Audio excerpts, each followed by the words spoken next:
नमस्कार मित्रांनो, तर चला तर मग सुरू करूया आपला ब्लॉग. तर आपण आज चालू आहे कुणकेश्वरला. 4 दिवसाची सुट्टी आणि 3 दिवसाची ट्रिप. 3 दिवसाची ट्रिप म्हणजे बाईकने कारने कसंही जाऊ शकत होतं, पण मी बाईकने गेलो कारण की bike is the best option. आपल्या बजेटमध्ये बसत होतो ना, म्हणून. ॲक्च्युली आपला मित्र गेला होता कुणकेश्वरला, तर मी त्याला विचारलं भाई काय काय तिथे फिरायला. तर त्याने मला एक लिस्ट पाठवली आणि बोललं बघ एका दिवसामध्ये फिरून होईल, फक्त जाणं येणं मॅनेज करावं लागेल. तर ते तू कसं करतो ते बघ, बसने जा किंवा गाडी घेऊन जा किंवा बाईकने जा, everything is possible for you bro. तर तो असं बोलल्यावरती आपल्याला जावंच लागणार ना. आणि आपली ॲनिव्हर्सरी होती तर काही ना काहीतरी प्लॅन करायचाच होता. प्लॅन केल्यामुळे आम्ही निघालो बाईकने. घरी शिव्या खाणार होतो तरी पण मम्मी बोलली ओके जा. मग आपण निघालो बाईकने. पण बाई रस्ते काय एक नंबर होते. थंडी होती खूप, पण निघालो आपण. सकाळी 5ला निघालो. 4ला निघणार होतो पण जास्त लवकर झालं असतं म्हणून मी 5ला निघालो. पेट्रोल भरून नाश्ता करून मस्तपैकी व्ह्यूचा एन्जॉय करत निघत होतो. बुलेट आपली कंडिशनमध्ये होती म्हणून एक नंबर मजा आली चालवायला गाडी. त्रास तर होणारच होता पण ठीक आहे. आम्ही हॉल्ट घेत गेलो. नॉनस्टॉप चालवायचीच होती, पण प्रत्येक 1-2 तासामध्ये आपल्याला ब्रेक घ्यायचाच होता. ब्रेक घेत आपण निघत होतो. फॉग तर खूपच जास्त असं वाटत होता, पण मला वाटतं मी पहिल्यांदा बघत असेल एवढा सारा फॉग तर होता, पण ठीक आहे. आपल्याला राईडची मजा येत होती कारण की रस्ते खूपच चांगले होते. वाव.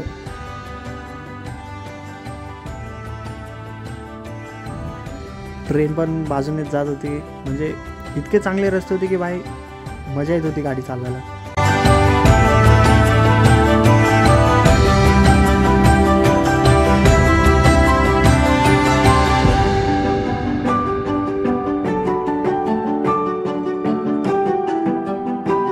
अशा ठिकाणी थांबवत होतं की वाटत होतं हे पण फिरू ते पण फिरू, पण ठीक आहे.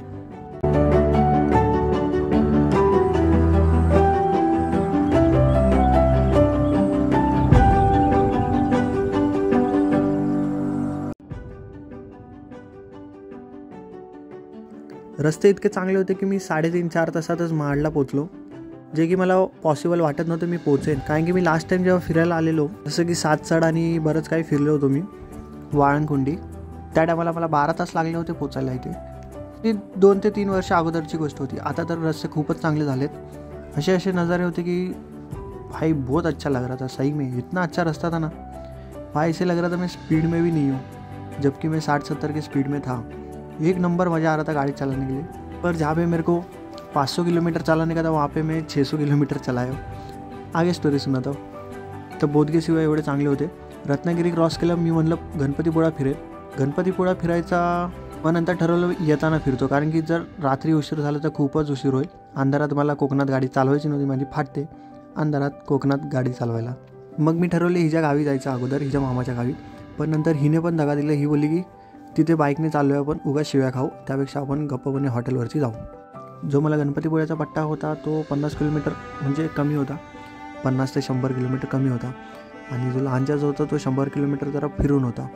आणि लांजाला पोचल्यावरती तिथं पाऊस पण पडत होता, पण पाऊस ठीक होता. रेनबो बघण्याच्या चक्करमध्ये मी अजून 50 किलोमीटर एक्स्ट्रा गाडी चालवली.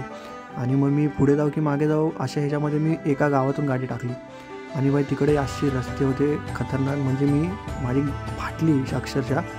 तिथे कोण कुत्रंसुद्धा नव्हतं. अशा आधींमध्ये एकजण बाईकवाला नाहीतर किंवा मग म्हणजे आंबाच्या किंवा काजूच्या बागा होता त्याच्यावरती औषध मारणार होती. माझी खूपच फाटलेली. एकदम अंधार होत आलेला आणि कोणच नव्हतं. आणि मी जंगलातून गाडी चालवल्यासारखं होतं.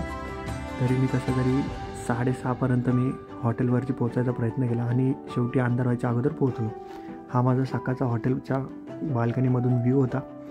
एक नंबर होता आई. म्हणजे हे देवगड बीचच्या बाजूचा होता हा. बाजूलाच म्हणजे ऑलमोस्ट बाजूलाच मी हॉटेल घेतलेलं.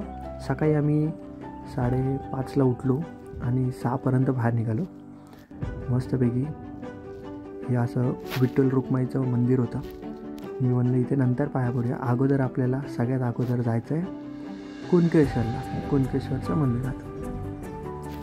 वा, असं म्हणजे सकाळचा असा व्ह्यू होता. आई हे मंदिर पाण्याच्या बाजूला, समुद्राच्या बाजूला. हे असे मोठे मोठे झाडांच्या मधून आम्ही बाईक चालवताना बाईक काय फील होतं ते. असं वाटत होतं खरंच स्वर्गात आल्यासारखं. बाजूला बीचच्या बाजूने असा रोड. भाई एक नंबर. काय बोलू मी कळत नाही. लय मजा आली. रात्री फाटून 4 झालेली, पण सकाळी उठून हा असा बघितल्यावरती स्वर्ग, काय बोलू मी.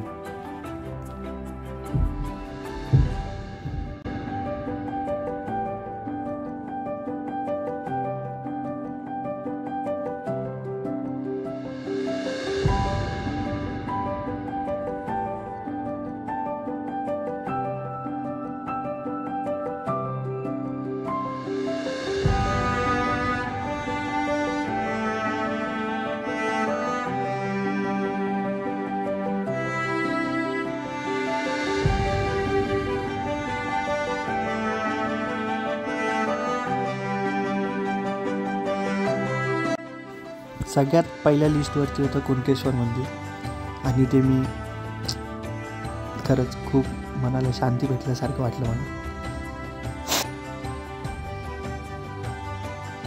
त्यानंतर मग आम्ही तिथून निघालो. बोललो पुढे आपल्याला 2 मंदिरं अजून करायचे होते. एक स्वामी समर्थाचं मंदिर होतं आणि एक ते मी जाताना जे दाखवलं विठ्ठल रुक्माईचं मंदिर. ते 2 मंदिरं गेलीत आणि मग आम्ही नंतर पुढे सांगतो.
ह्याच ब्रिजवरनं मी गेलेलो आणि त्या मंदिराचा व्हिडिओ काढलेला.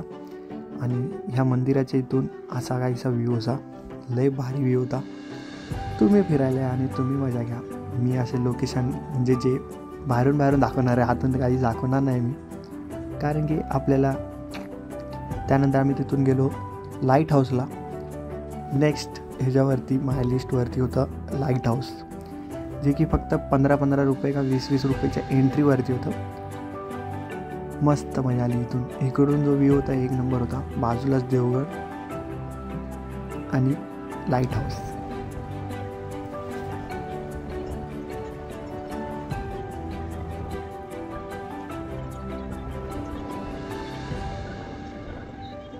हे लाईट हाऊसच्या आतलं.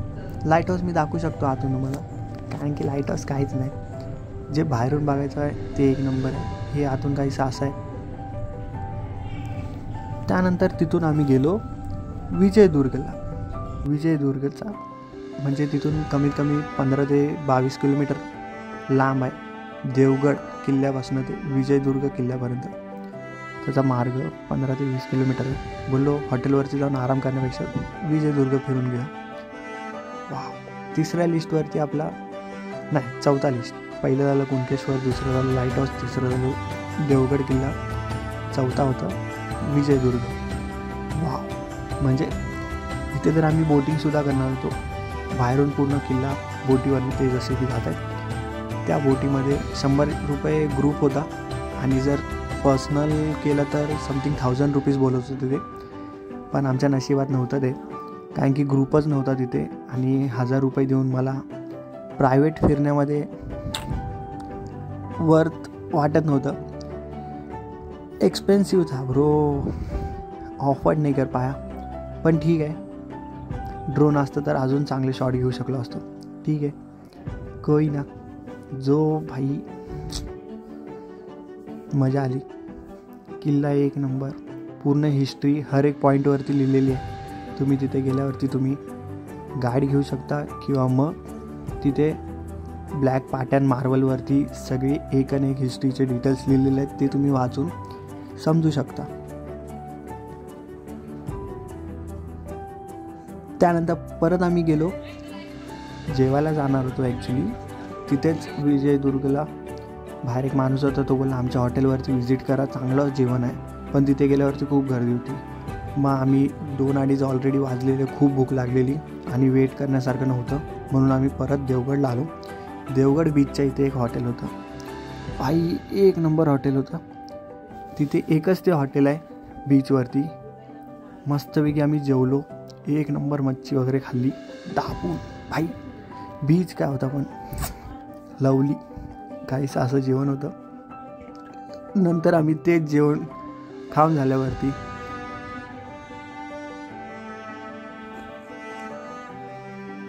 विंडमिल गार्डनला आलो.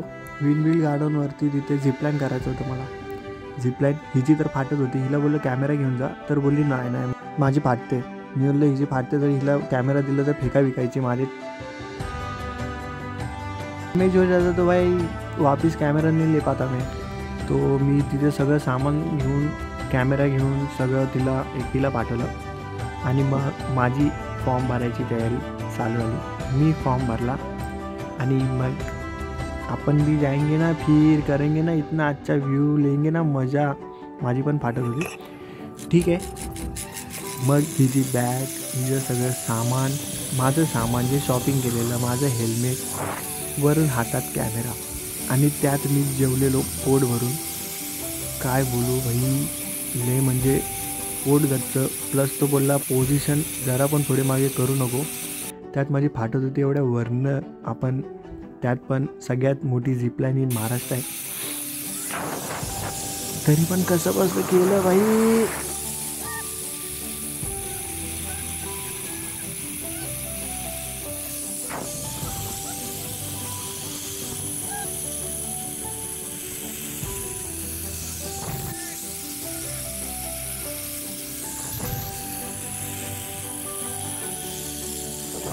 माय एक्सपिरियन्स टेल्स, भाई जीवन झाल्यावरती झिपलाईन कधी करू नका. कारण की पोट माझं इतकं गच्च झालेलं की मला श्वास घ्यायला येत नव्हता. पण ठीक आहे, मला इतकी एन्जॉय करता नाही आलं ते, because of tightness of my stomach. ठीक आहे, मजा आहे बरं, एक नंबर मजा आहे.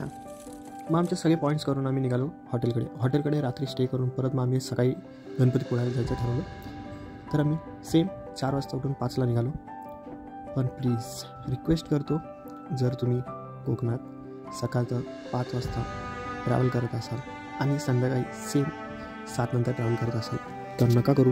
खूप वाईट एक्सपिरियन्स होता माझा हा. कारण आम्ही दोघं असल्यामुळे मला तर खूप भीती वाटत होती आणि खूप वयनं पण होती आणि खूप साऱ्या विचित्र गोष्टी कळत होत्या. पण ठीक आहे, 7 नंतर मस्तपैकी उजेड झाला आणि जो आरेवारीचा बीच, आरेवारीचा रस्ता आणि गणपतीपुळे, बस लय भारी रस्ता होता, लय भारी बीचेस बघत मजा आली. लय मस्त व्ह्यू होता भाई, मजा आली.